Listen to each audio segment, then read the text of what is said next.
ये क्या तुम मुस्लिम लोग बोलते रहते हो हमारे मोहम्मद के शहर से ऑक्सीजन आ रहा है, मोहम्मद के शहर से ऑक्सीजन आ रहा है। अबे पंचर छापो, तुम सुनो हकीकत।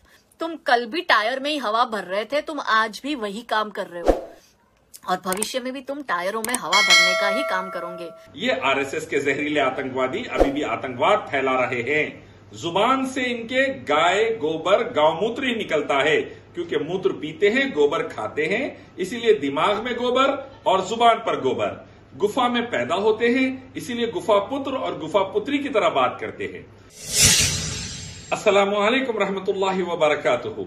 अल्लाह ताला की तरफ से बेशुमार रहमत सलामती पूरे हिंदुस्तानी भाइयों बहनों पर और दुनिया के भाइयों बहनों पर हो। अल्लाह ताला कोविड-19 कोरोना वायरस को जल्द से जल्द भारत और दुनिया से खत्म करे और जो बीमार है अल्लाह उन्हें बेहतरीन सेहत दे दे। एक नथुराम गोडसे की बेटी, सावरकर की पिल्ली, आरएसएस की आतंकवादी जहरीला बयान देती है कि भारत में जो ऑक्सीजन सऊदी अरब से आया है वो कोई बहुत बड़ी बात नहीं है, भारत के मुसलमान ज्यादा खुशी ना बताएं, तुम पंचर छाप हो, वगैरह वगैरह कर जहरीले बातें कर रही है। हजारों हिंदू भाइयों बहनों की लाशें जल रही है, फुटपाथ पर, शमशान घाट पर, पार्कों में, रोडों पर लोग मर रहे हैं और लाशें जल रही है। लेकिन ये आरएसएस के जहरीले आतंकवादी अभी भी आतंकवाद फैला रहे हैं। जुबान से इनके गाय गोबर गौमूत्र ही निकलता है, क्योंकि मूत्र पीते हैं, गोबर खाते हैं, इसीलिए दिमाग में गोबर और जुबान पर गोबर। गुफा में पैदा होते हैं, इसीलिए गुफा पुत्र और गुफा पुत्री की तरह बात करते हैं। तुम मुस्लिम लोग बोलते रहते हो हमारे मोहम्मद के शहर से ऑक्सीजन आ रहा है, मोहम्मद के शहर से ऑक्सीजन आ रहा है। तुम्हारी तो औकात ही नहीं है कि तुम विदेश जाके देख पाओ इस अरब कंट्री में, यूएई के जो 7 देश मिलकर जिन्होंने यूएई बनाया, वहां पे तुम्हारी औकात क्या है पता है? पहली बात मैं बता दूं, ये कह रही है यूएई से आया है।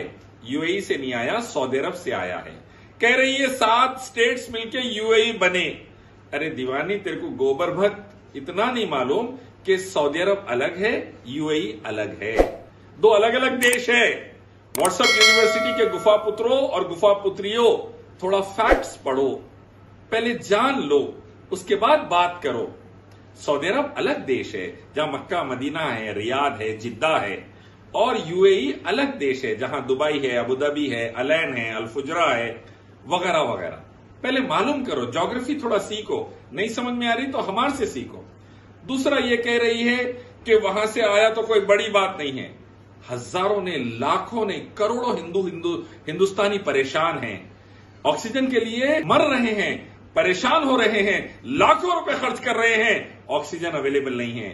अल्हम्दुलिल्लाह इस वक्त अगर किसी ने मदद की, अमेरिका ने मदद नहीं की फौरी, यूरोप ने मदद नहीं की फौरी, चाइना ने मदद नहीं की फौरी, बल्कि सबसे पहले मदद सऊदी अरब ने की। अल्हम्दुलिल्लाह, तो शुक्र मानो, थैंक यू बोलो।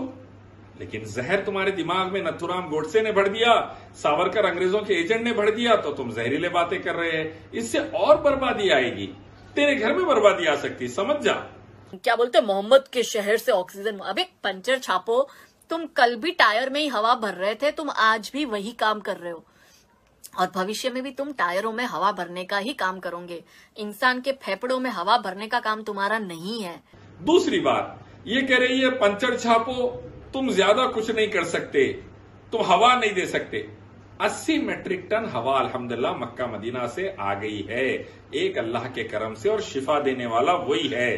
तो तुम खुश हो जाओ, इस्तेमाल करो, अल्लाह का शुक्र अदा करो, सऊदियों का, मुसलमानों का शुक्र अदा करो। इंशाअल्लाह अल्लाह तुमको सेहत दे बोलकर हम भी दुआ करेंगे, इससे माहौल अच्छा बनेगा। वरना तुम जहरीले बातें करेंगे, सावरकर की पिल्ली बनेंगे तो बर्बादी आएगी। दूसरी बात ये कह रही है हिंदुस्तान के पंचर छाप ज्यादा कुछ नहीं कर सकते। सिप्ला का ओनर अब्दुल हमीद रेमडेसिविर बना रहा है और जिसकी वजह से आज करोड़ों हिंदुस्तानी कोरोना से बच रहे हैं। अल्हम्दुलिल्लाह, अल्हम्दुलिल्लाह, अल्हम्दुलिल्लाह, कोरोना से सेहतियाब हो रहे हैं। अल्हम्दुलिल्लाह, करोड़ों हिंदुस्तानी। मुसलमान बनाने वाला अब्दुल हमीद, सिप्ला का चेयरमैन, हजारों करोड़ आजिम प्रेम जी दे रहा है विप्रो का, रोजाना 22 करोड़ के हिसाब से डोनेशन दे रहा है भारत को। ये भी मुसलमान। देखो, मुसलमानों की दुआ, मुसलमानों का पैसा, मुसलमान प्लाज्मा दे रहे हैं, खून दे रहे हैं तो तुम बच रहे। खून भी मुसलमान का, अब ऑक्सीजन भी मुसलमानों के पास से आ गई। अल्हम्दुलिल्लाह, एहसान मानना सीखो।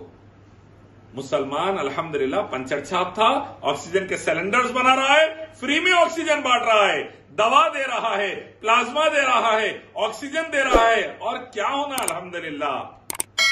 कब तक अंग्रेजों के एजेंट बनके देश में आग लगाओगे, देश को तोड़ोगे, आरएसएस के पिल्लो और पिल्लियों। कब तक गुफा पुत्र और गुफा पुत्री भारत में आग लगाकर भारत को तोड़ेंगे? सोचो, अच्छी चीज नहीं है, मत करो ऐसा। औकात में रहा करो थोड़ी यार, तुम लोग औकात से बाहर जाया मत करो। इंसान के फेफड़ों में हवा भरने का काम तुम्हारा नहीं है, तो वो तुम मत ही करो, तुम्हारे बस का ही नहीं है। और एक अहम बात ये कह रही है कि तुम और कुछ ज्यादा तुम काबिल नहीं है। अरे हमारे दौर में +24 जीडीपी था और जोधा रानी बनी थी, मानसिंह जनरल बने थे। हम मुसलमानों के दौर में अल्हम्दुलिल्लाह तुम संघियों के, आतंकवादियों के, गुफा पुत्र के दौर में, गुफा पुत्रियों के दौर में हिंदू बेटी चिन्मयानंद जैसे जलील के पास जाकर मालिश कर रही है, बीजेपी के मिनिस्टर के पास जाके आश्रम में मालिश कर रही है, आसाराम की गुफा की रौनक बन रही है। तुम्हारे दौर में, हमारे दौर में जोधा रानी बनी थी अल्हम्दुलिल्लाह इस्लाम की बरकत से। तुम्हारे दौर में गुफाओं में जा रही है हिंदू माताएं, बेटियां, बहनें, चिन्मयानंद सेंगर इस्तेमाल कर रहे हो उनको। सोचो, फर्क महसूस करो, अभी भी वक्त है। आओ एक मालिक रब अल्लाह की तरफ, उसी की इबादत, उसके आखिर पैगंबर मोहम्मद सल्लल्लाहु अलैहि वसल्लम के रास्ते की तरफ। दुनिया में शांति उन्नति, आखिरत में शांति उन्नति। और गुफा पुत्री, अगर तुम्हारे को कोई मुसलमान रिश्ता तुम्हारा रिजेक्ट कर दिया, फिक्र मत करो, हम तैयार हैं, बगैर दहेज के निकाह करेंगे तुमसे, इज्जत से रखेंगे, जोधा बना के रखेंगे इंशाअल्लाह।